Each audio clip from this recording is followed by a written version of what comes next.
Hey guys, hey, how y'all doing? Is you guys doing? Is ya? Cause today's Thursday, and I'm definitely doing. I got you guys on my new tripod. Again, thank you, Sandy. My tripod. And you see how I put it just so you guys think I'm naked? Hashtag still not naked. Boom. So I just got home, which means that I immediately shed everything I was wearing because I don't like to wear clothes. No, I don't. So I like to wear house dresses. House dresses. I got my nails fixed. I broke 2 nails today. I broke this one over here, and I broke, yeah, it was this one. And I cracked this one, like almost all the way down here. So I was like, okay, maybe it's time for a new set. So I had the lady like take almost 90% of what was on there and then do it. So my husband, my beautiful, wonderful, beautiful, sexy, amazing husband asked me for French tips. Okay. He married somebody who is incredibly flamboyant and eccentric, yet he likes plain and boring. He wants French tips, brown hair. He doesn't want frills and spills and craziness. So if this is the first time you've ever been to one of my videos, I bid you welcome. I make videos typically every day to every other day, depending on what's going on. I had a really good day today, guys. Today was my friend's going away party at work. So I actually got dressed up. You'll see pictures at the very end of this, pictures of me and her, pictures of the ceremony, and then like a little excerpt that, you know, she was her going away speech type thing that I may add. I may add it or I may not. It depends on how good of the quality sound it is because it's super loud in there. It's a shop. If you guys can't understand her, there's no point.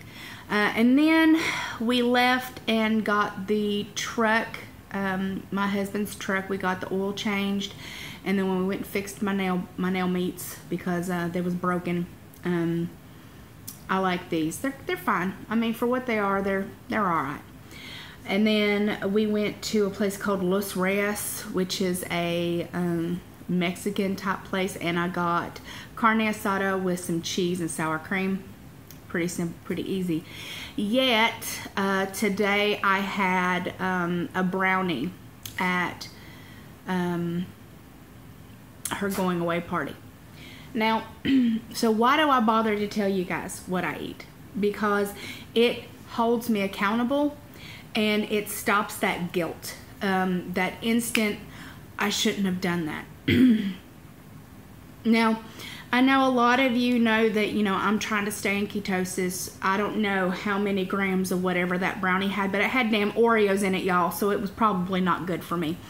It was probably 9.7.5 thousand carbs, and it was good as hell. Now,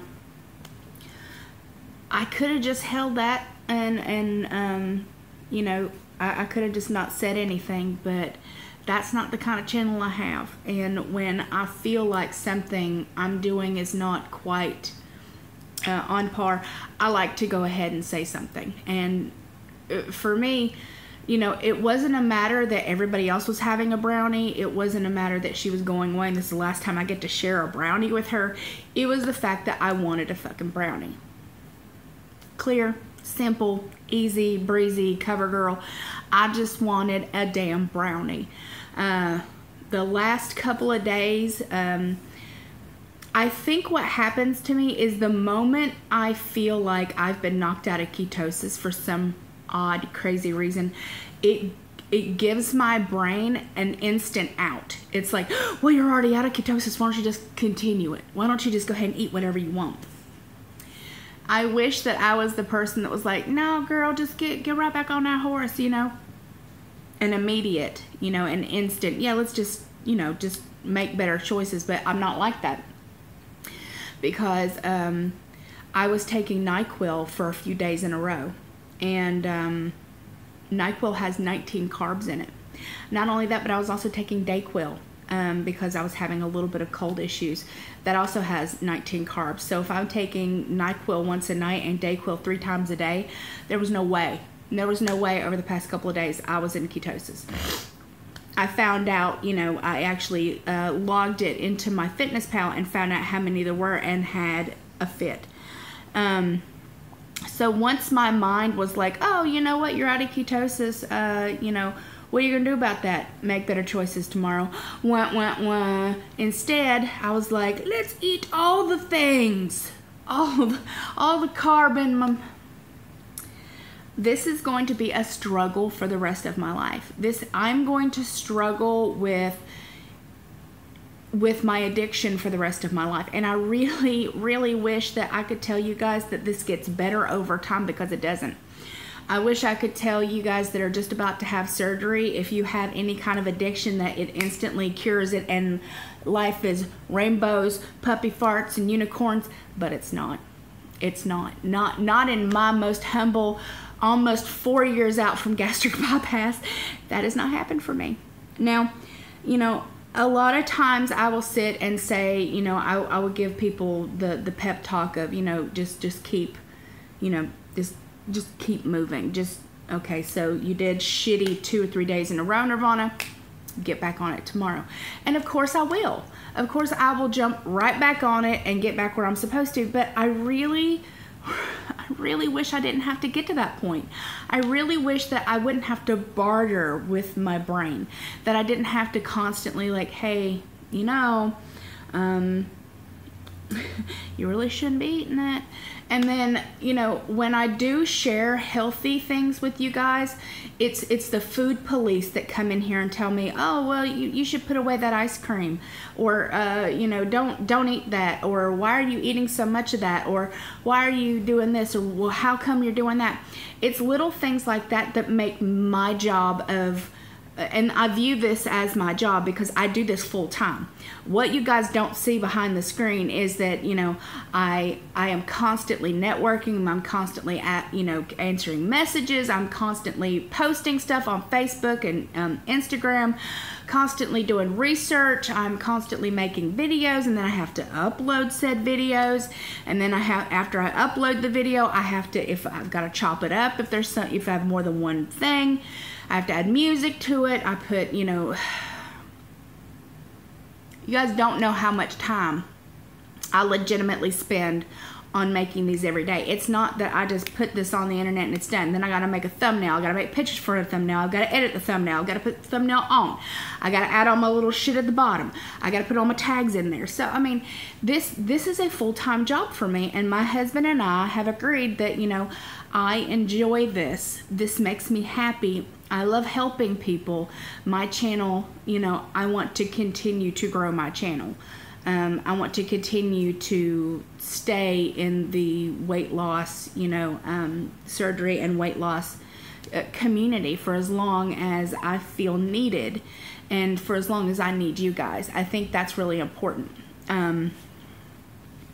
But there are times when, you know, I share things like the enlightened little bean crisps, or I share the ice cream that I have, and they want me to review all of those, and I told you guys that I would, but it's the little shitty comments that I get, like, oh, step away from the ice cream that's 60 calories for a half a cup. Really, guys? I mean, really? Like, what are you eating? Oh, that's right, worry about what you're eating. Don't worry about what I'm eating. Like, I'll worry about what I'm eating. Like, I will do that for me, okay? Like, you guys worry about yourself. You do you, boo-boo. You do you, and I will do me, okay? And my husband will do me, and that's all I need. I'm just saying is all. You know, I appreciate you guys so much, and I love you guys so much, but I don't roll up on your, you know, your videos or your posts on Facebook or YouTube. I never ever roll up in somebody's IM or anything else and like, you know, you shouldn't have ate that. You know, you shouldn't eat as much of that. You know, what you did yesterday, you shouldn't do that again. Excuse me, that's not something I would ever do, because that's none of my business. What I offer is support And if you don't have anything supportive to say, don't say anything at all. Don't say anything at all. That's the most adult thing you can do. If you don't have something supportive to give, think before you speak. If it's not supportive, then maybe you shouldn't say it. If you aren't willing to say it to yourself, if you aren't willing for somebody to say it to you, then you shouldn't say it. I'm just going to put it that way. And there's quite a few people on here that are actually hidden from my comments. That means that I cannot see them. Cynthia Black, Dina Dre, like a couple of other miscreants that I have banished into the world of I don't care about you. But they can, because YouTube is stupid, they are allowed to comment on your comment. I just can't see it. So if a troll is on your comment, guys, just ignore it. Just right click on their little name, hit block. Like that's all you got to do, because the only thing they're trying to do is get a rise out of you, because they can't get it out of me. So there's no point arguing with them back and forth. There's no point, you know, you're not really defending my honor because I can't see it. So you don't have to worry about, like, you know, coming full force, you know, this person. You don't have to do that, because I just block them and move on, because they're not that important, and I don't want you guys to waste your time on any of that either. So another thing that, you know, excuse me, I just spent a legitimate, like, probably 6 minutes yammering about people doing stuff that they really shouldn't be. So WSFLA is in Portland this year. I really wanted to go, but it's not in the cards for me. I know that I had planned that I was going to go this year. Hopefully I will be, you know, I will be healing from my revision, and so I will not have the want, or I will not be able to go. But I'm thinking about trying to see if Jody is going to go to OH this coming year, and maybe, you know, go to that, depending. It really depends, guys. I'm not a party person. I'm just not. I'm incredibly shy. I'm super awkward. I'm an observer until I know you, and then, you know, all bets are off. Like, that's the kind of person I am. I am the life of the party if I know you, but if I don't, I'm just gonna sit there and be weird. So I'm that weird girl, you know, off in the corner, like, you know, looking on her phone, posting on Facebook while everybody else is dancing and having a good time, because I'm not that person. But there are so many of you that I want to meet before, you know, I move. And then I will be living in Roseville for a while, so I'll actually be able to see Jody more often, and some of the other ladies more often. I really want to spend more time with the people that really matter to me, because I don't know when I'll be back, and so that means a lot to me. So I hope everybody's having a good start of your weekend, because it's about to be Friday. It's about to be Friday. Excuse me. I love your beautiful, gorgeous, amazing faces. I hope everybody's having a wonderful, again, start of your week. And I will talk to you very, very, very, very, very soon. Still not naked. Mwah. Bye.